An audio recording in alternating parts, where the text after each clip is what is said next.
नमस्कार, आप देख रहे हैं आगाज टाइम में हूं आपके साथ सुहानी सिंह और वक्त हो चुका उत्तर प्रदेश उत्तराखंड की बड़ी खबरों का। नजर डालते हैं खास खबर पर। खबर बिलग्राम से है, जहां ईरान की स्थिति को लेकर बिलग्राम बड़े इमामबाड़े अहम बैठक शांति और एकजुटता पर जोर दिया गया।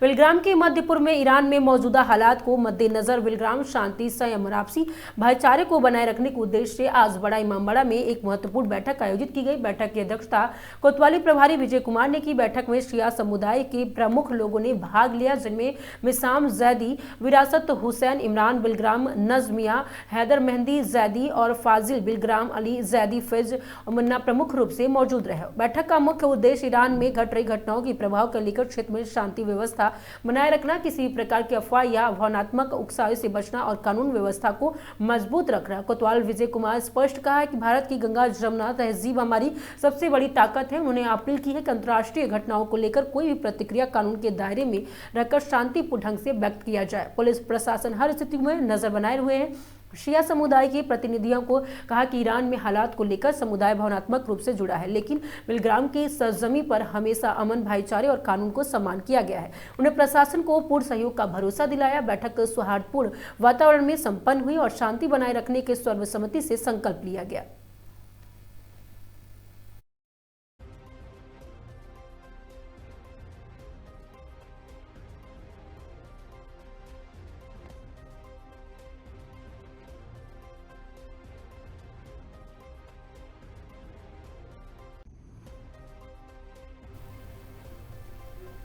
खबर उन्नाव से है, जहां आपको अवगत है कि आगामी होली पर्व को सकुशल संपन्न कराने के लिए जिला प्रशासन ने पूरी तरह सतर्क नजर आ रहे हैं। और इसी क्रम में मंगलवार को गौरांग राठी और जयप्रकाश सिंह ने भारी पुलिस बल के साथ शहर संवेदनशील इलाकों में फ्लैग मार्च किया। फ्लैग मार्च के दौरान अधिकारियों ने मुख्य बाजार, मिश्रित आबादी वाले क्षेत्रों और चिन्हित संवेदनशील स्थानों पर सुरक्षा व्यवस्था का जायजा लिया। पुलिस बल पैदल गश्त करते हुए लोगों से शांति और सौहार्द बनाए रखने की अपील करते हुए नजर आए।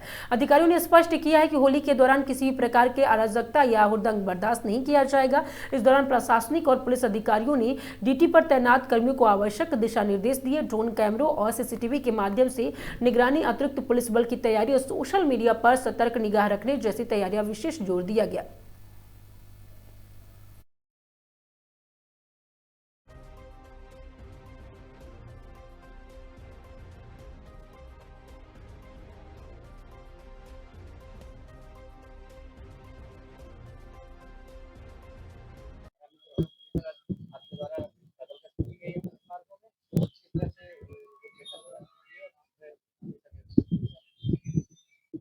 माननीय मुख्यमंत्री जी के निर्देशों के क्रम में और चूंकि त्योहार का ये पर्व का समय है, तो मेरे और पुलिस अधीक्षक उन्नाव साहब द्वारा और सभी शीर्ष अधिकारियों के साथ एडीएम साहब, एएसपी साहब, एसडीएम साहब और सीओ सिटी साहब, सभी के साथ संयुक्त रूप से हम लोगों ने पैदल गश्त की, फ्लैग मार्च किया है। और ये दो तरीके से कार्य करता है। एक तो हम लोग जो स्थल हैं, इस प्रकार की तैयारी है, कहीं सफाई की क्या व्यवस्था है, पानी इत्यादि की क्या व्यवस्था है, ये भी देख पाते हैं। और साथ साथ सुरक्षा के दृष्टिगत भी कोई बात होती है तो जो आम जनमानस है रास्ते में हमसे मिलते हैं, उनसे फीडबैक भी ले लेते हैं।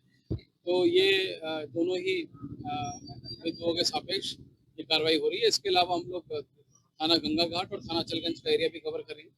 तो और बाकी सुबह भी कुछ एरिया कवर किए गए हैं और कल दिन में और शाम को भी इसी प्रकार से जनपद के और जो महत्वपूर्ण संवेदनशील स्थल हैं उनको कवर किया जाएगा, जिससे कोई भी स्थल ऐसा ना हो जो अनदेखा रह जाए। और जो फाइनल राउंड ऑफ तैयारी में अगर कोई गुंजाइश हो तो वो भी पूरी करेंगे।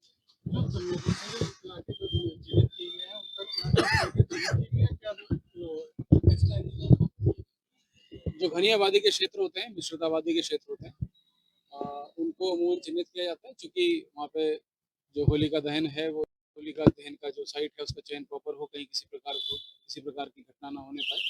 तो इन सब के दृष्टिगत वहाँ पे उनको चिन्हित किया जाता है। पूर्व में कभी कोई बात हुई हो तो ये सभी इसी प्रकार चिन्हित किए गए हैं। और हम लोग प्रतिबद्ध हैं कि ये जो हमारा पर्व है होली का और आगे आने वाले जितने भी पर्व हैं वो सब सौहार्दपूर्ण और सुखपूर्ण माहौल में मनाए जाएंगे। सर, जनपद वासियों से सर्वप्रथम उनको सभी को होली के पर्व की बहुत बहुत अग्रिम शुभकामनाएं। और दूसरा उनसे आग्रह है कि हमारे समाज में ही कई व्यक्ति ऐसे हैं जो विभिन्न कारणों से होली खेलने के लिए इच्छुक नहीं होते, चाहे वो वृद्ध हों, बीमार हों, कईयों के एग्जाम्स भी हैं, एग्जाम्स चल रहे हैं, तो पर्व के माहौल को सभी के लिए सुकून रहे, सभी के लिए खुशहाल रहे, इस संवेदनशीलता के साथ सभी लोग मनाएं और सभी की भावनाओं की कदर करते हुए जो हमारे होली का पर्व मनाने वाले हैं, खेलने वाले हैं, वो इस भावना को भी रखें और जो होली के पर्व की मुख्य भावना है भाईचारे की और खुशहाली फैलाने की, उसी भावना को आगे बढ़ाएं। खबर बदायूं से, जहां पे आयतुल्ला अली खामेनेई की शहादत जुल्म और जालिम के आगे नहीं झुकना दुनिया के लिए सबक और पूर्व मंत्री आदिब रजा मौत की भी एक काट है, लोगों के जहन में जिंदा रहना सीख लो, पूर्व मंत्री आबिद रजा ने दिया है। मैं आबिद रजा आयतुल्ला अली खामेनेई के जज्बे को सैल्यूट करता हूं और आज के दिन दुनिया के सबसे बड़े हीरो आयतुल्ला अली खामेनेई की कयामत तक आयतुल्ला अली खामेनेई की शहादत को दुनिया याद रखेगी। पूर्व मंत्री आदिब रजा ने बड़ा बयान दिया है और आज की तारीख 1 मार्च 2026 महरूम आयतुल्ला अली खामेनेई की शहादत से जाना जाएगा जब तक दुनिया कायम रहेगी। और आज ईरान की सुप्रीम लीडर, दुनिया के बहादुर नेता रहबर ए इंकलाब अब इस दुनिया में नहीं रहे और इसका अफसोस पूरी दुनिया में उन लोगों को है जो कि जालिम और जुल्म के सताए हुए हैं। जो कैमे मैदान और अमल की होती है, जनाजे वही उठते हैं। बता दें कि आज उनकी शहादत से दुनिया में यह पैगाम गया है और अपनी जान की परवाह किए बिना, अपने नुकसान की परवाह किए बिना जालिम के आगे ना झुकना दुनिया के लिए एक सबक होगा।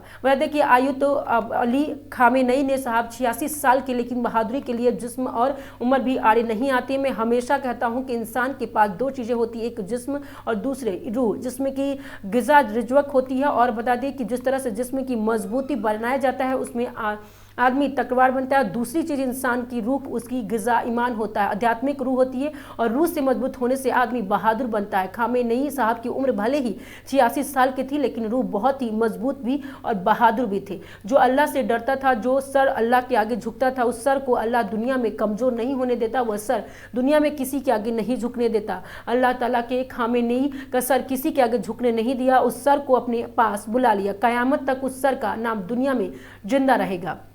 मौत की भी एक काट है, लोगों के जहन में जिंदा रहना सीख लो। जो लोग जालिम के आगे मजलूम की आवाज़ उठाते हैं, जुल्म के खिलाफ लड़ते हैं, गरीब मजबूत ताकतवर लड़ते हैं, उनकी ताकतवर लोग ताकत के बल पर उनकी जान तो ले सकते हैं, लेकिन ज़िंदगी तो छीन सकते हैं। लेकिन ऐसे लोग मरते नहीं हैं, शहीद होते हैं और शहीद होकर लोगों के जहन में जिंदा हो जाते हैं। आज खामेनेई साहब मरे नहीं हैं, शहीद हुए हैं। पूरी दुनिया जब तक कायम रहेगी लोगों जहन में जिंदा रहेंगे। एक तारीखी दिन है। आयतुल्ला खामेनेई साहब जो अब इस दुनिया में नहीं है, हम समेत पूरे दुनिया के वो लोग जो जुल्म और जालिम के खिलाफ सताए हुए हैं, उनको बहुत अफसोस हुआ है। और इस जुल्म और जालिम के आगे न झुकना दुनिया के लिए एक सबक है।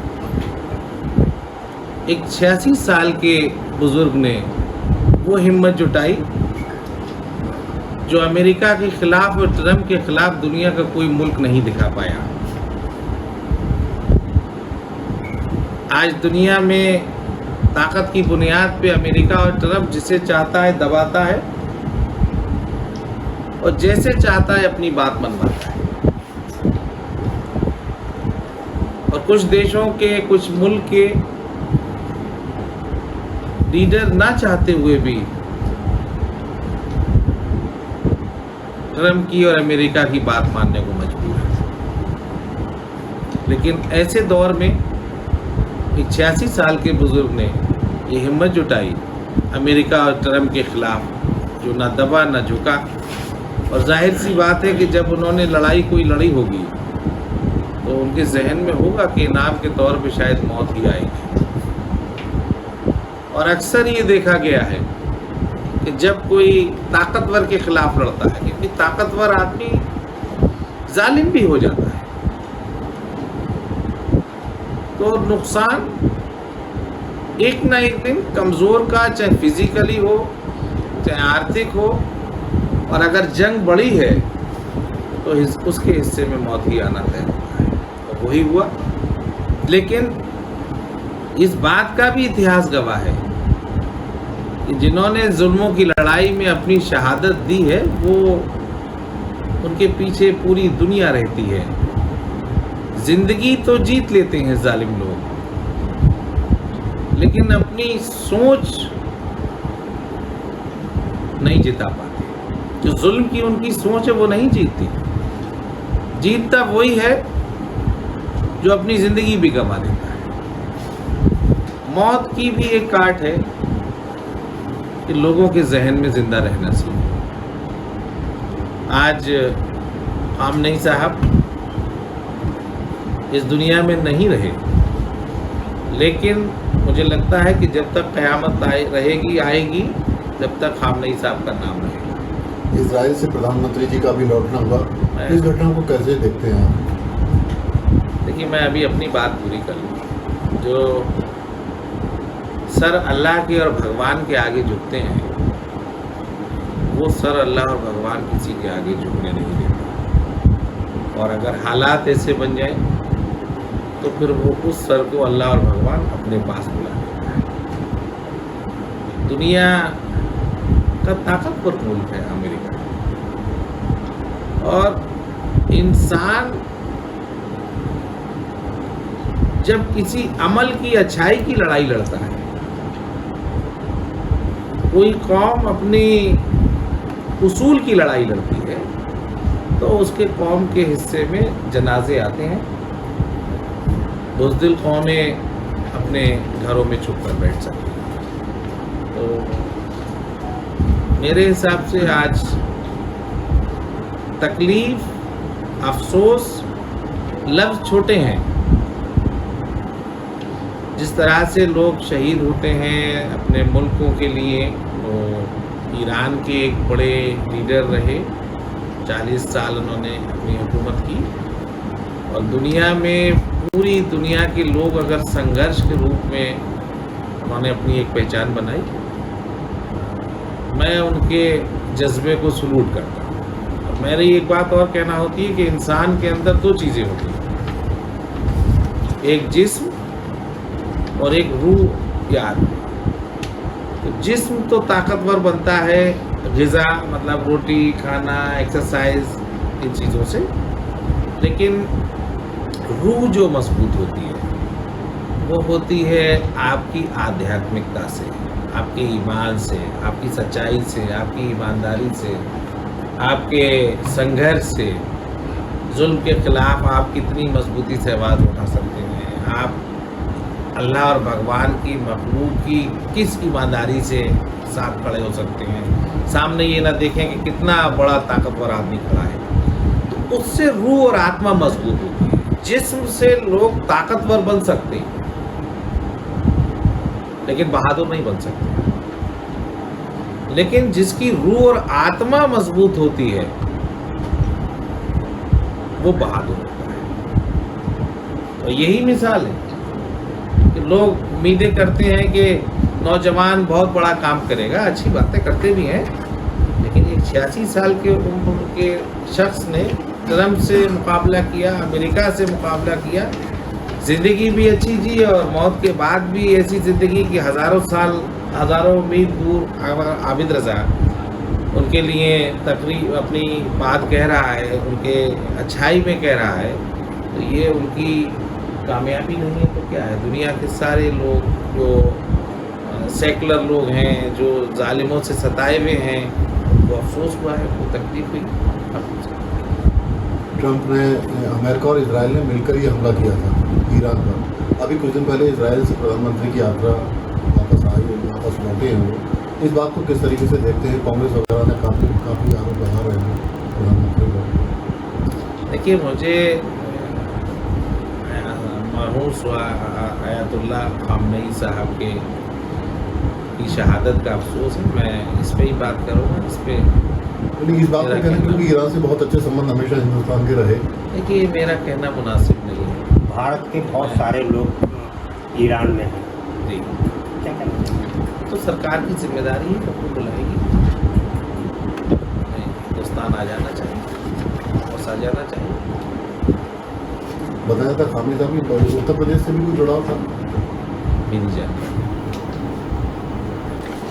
खबर कानपुर देहात से है, जहां पे तेज रफ्तार का कहर होली से पहले 2 घरों की बुझे चिराग। जी हां, 2 बाइकों की आमने सामने भिड़ंत से 2 युवक की हुई मौत और गंभीर रूप से भी हुए घायल। वही एम्बुलेंस की सहायता से पहुंचाया गया सीएचसी रसूलाबाद। मृतक अमित कुमार सतीश निवासी अपराधी कसमड़ा, उम्र 25 वर्ष। इनके साथ घायल मोहित पुत्र चंद्रौली नैनपुर रसूलाबाद से आ रहे थे, तभी सामने से अनुज पुत्र पिंटू राजपूत ने 19 वर्ष निवासी थानापुरवा की बाइक से टकरा गए, जिसमें अमित और अनुज निवासी थानापुरवा की मौके पर ही मौत हो गई, जबकि मोहित निवासी नैनपुर गंभीर रूप से घायल कानपुर रेफर कर दिए। घटना की सूचना मिलते ही क्षेत्र में फैली सनसनी।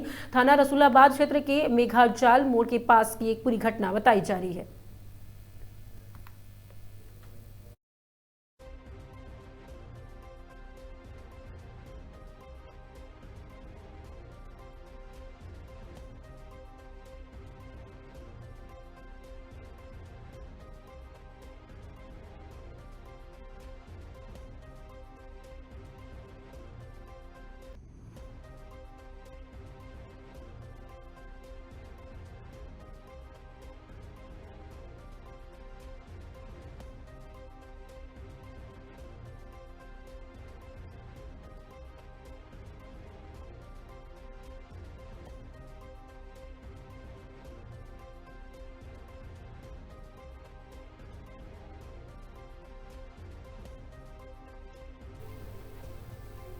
खबर नैनीताल से, जहां पे अंग्रेजों के समय की बनी एक और कोठी आज आग की चपेट में आने से खाक हो गई। जी आपको बता दें कि नैनीताल सरोवर नैनीताल के अगले नमोर कोठी जो कि ब्रिटिश कॉलोनी से बनी हुई थी और आज आग की चपेट में आने से खाक हो गई। सूत्रों से मिली जानकारी के मुताबिक यह कोठी अंग्रेजों के समय की पूरी की लकड़ी से बनी हुई थी। बताया जा रहा है कि घर के अंदर तब बना था, जो कि दरवाजा खोला तो आग की लपटें उठने लगी और जैसे ही लोगों को पता चला तो आसपास के लोग एकत्र हो गए और आग बुझाने के प्रयास करने लगे। आग इतनी भयंकर फैल गई थी कि सब कुछ जलकर खाक हो गया और अलबत्ता कोई जनहानि नहीं हुआ। आग की कारणों के पता नहीं चल पाया है किसी वजह से आग लगी है और फायर ब्रिगेड की गाड़ी भी मौके पर पहुंच गई थी।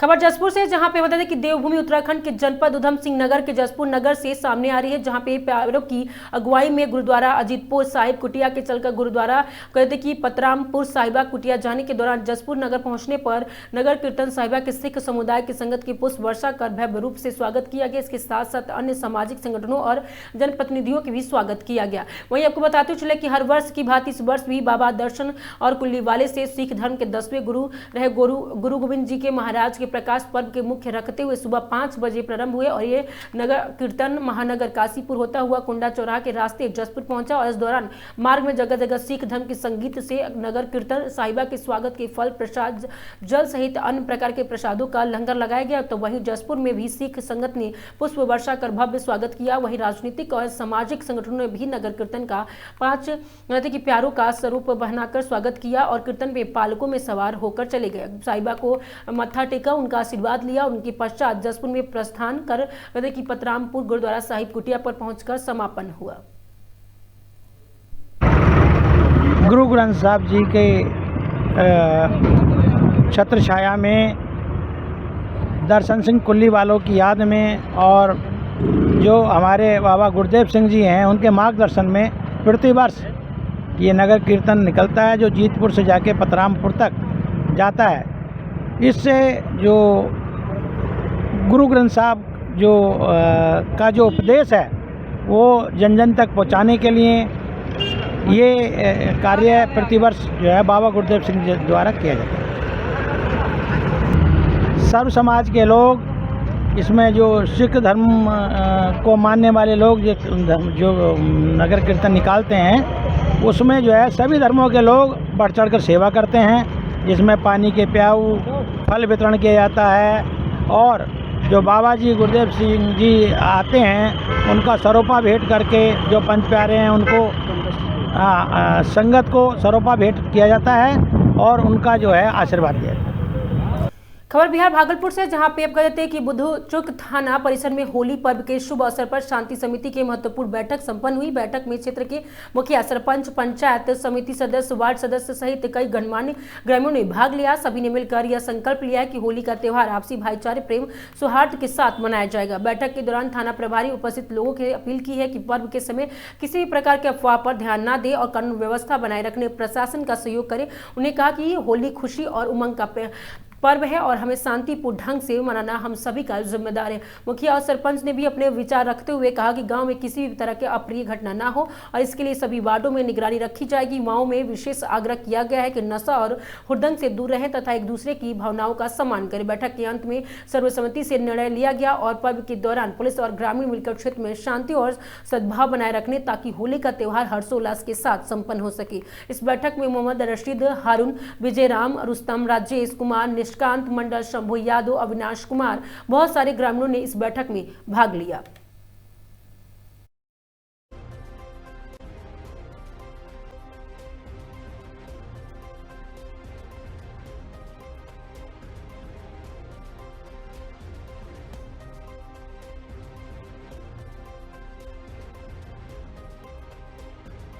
आज बुद्धूचक थाना में शांति समिति की बैठक रखी गई है।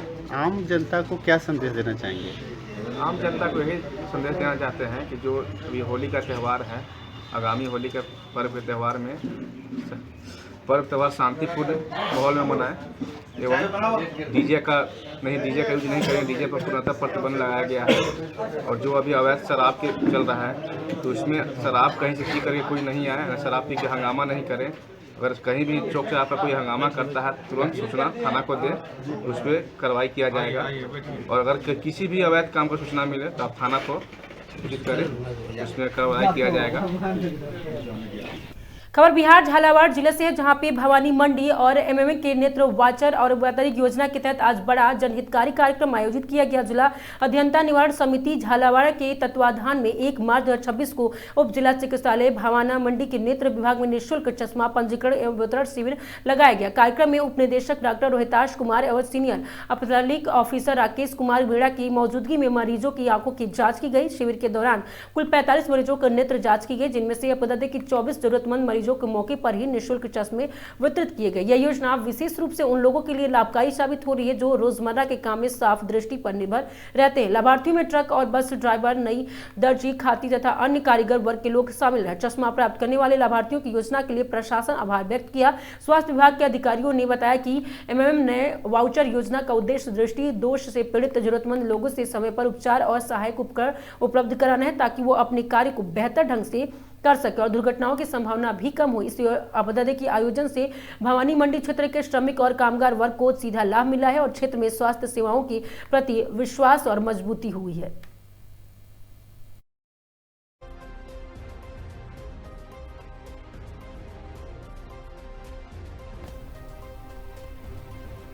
खबर कोटा से, जहां पे पूरे देश में होली का रंग जमने लगा है और अपना कि हरौती में भी इसे अछूता नहीं है। इस संभाग में पानी पर्याप्त मात्रा में है और इसलिए यहां पर पानी से काफी लोग होली खेले जाते हैं। पिचकारियों की डिमांड भी यहां काफी रहती है।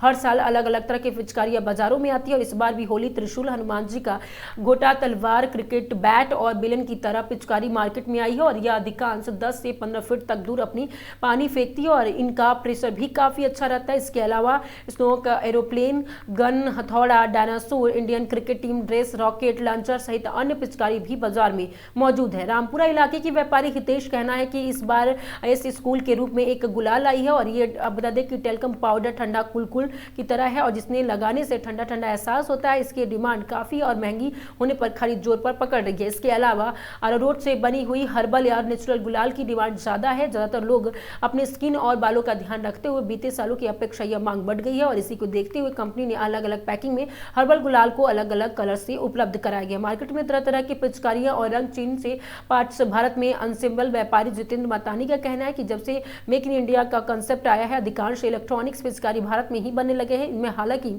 उपयोग किए जाने वाले कुछ पार्ट्स बाहरी होते हैं और ये चीन से भी महंगे जाते हैं। बता दें कि इसके बाद इन्हें भारत में भी असेंबल किया जाता है, लेबल लगाया जाता है। उनका कहना है कि चाइनीज पिचकारियां भी मार्केट में आ रही है। इनमें इलेक्ट्रॉनिक्स पिचकारी के अलावा कुछ बड़ी पिचकारी भी शामिल है।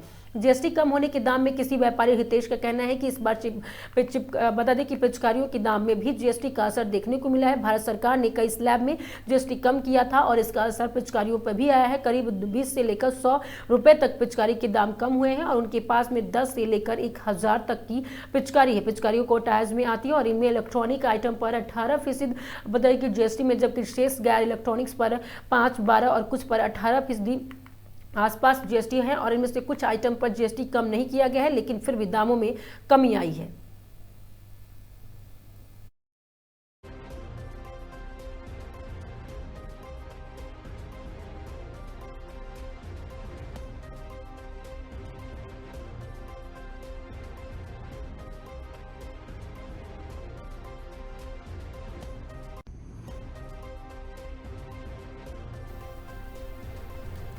खबर राजस्थान से, जहां पे सेठ संग फकीर मुनीम बड़ी खाते लेकर बाजारों में निकले हैं और ऊंट पर निकली सेठानी अलवर में दिखा नौगरानी परंपरा का अनोखा स्वागत। जी हां, अलवर में शहर में पहले सेवा बदादी संस्थान की ओर से रविवार को होली से एक दिन पूर्व मुख्य बाजार में ऐतिहासिक और परंपरागत राजशाही और नानकशाही सेठ सेठानी स्वांग निकला गया, जहाँ पे नगौरी परंपरा से जुड़ा ये करीब बता दें कि 150 वर्ष पुराना स्वांग देखने को लिए बाजारों में लोगों की भारी भीड़ उमड़ पड़ी है। स्वैग से सेठानी ऊंट पर सवार होकर शहर के रंगत देखती हुई चलती नजर आई है, जबकि सेठ जी और उनके मुनीम हाथ में बड़ी खाते लेकर बाजार में व्यापारियों से हंसी मजाक अंदाज में हिसाब किताब देखते हुए दिखाई दे रहे हैं। उनके संवाद और ठिठोली से लगे कि खूब गुदगुदियां। सेठ की भूमिका निभाने वाले शंकर लाल ने बताया कि लगभग 20 साल से यह स्वांग निकाला जा रहा है और यह पहला सेवा संस्थान द्वारा निकाला जाता है। इनमें सेठ, सेठानी, फकीर और मुनीम का रोल होता है। इसमें सेठ और फकीर की जुगलबंदी होती है। सेठानी की वजह से सेठा बता दें कि आकर्षक केंद्र होती है। वही स्वांग काशीराम सर्किल में प्रमुख बाजारों में होता हुआ है। कंपनी बाग पहुंचा, जहां कलाकारों का सम्मान किया गया। अलवर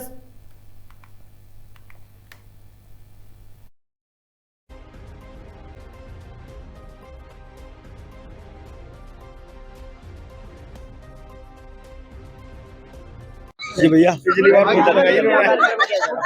पहल सेवा संस्थान की ओर से स्वांग निकाला जा रहा है भैया।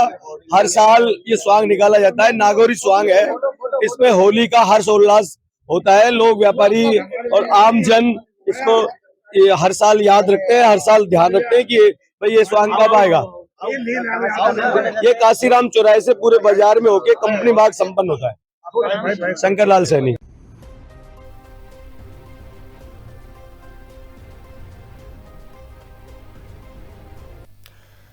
उत्तर प्रदेश उत्तराखंड की खबरों में आज के लिए सिर्फ इतना ही। देखते रहिए आगाज टाइम।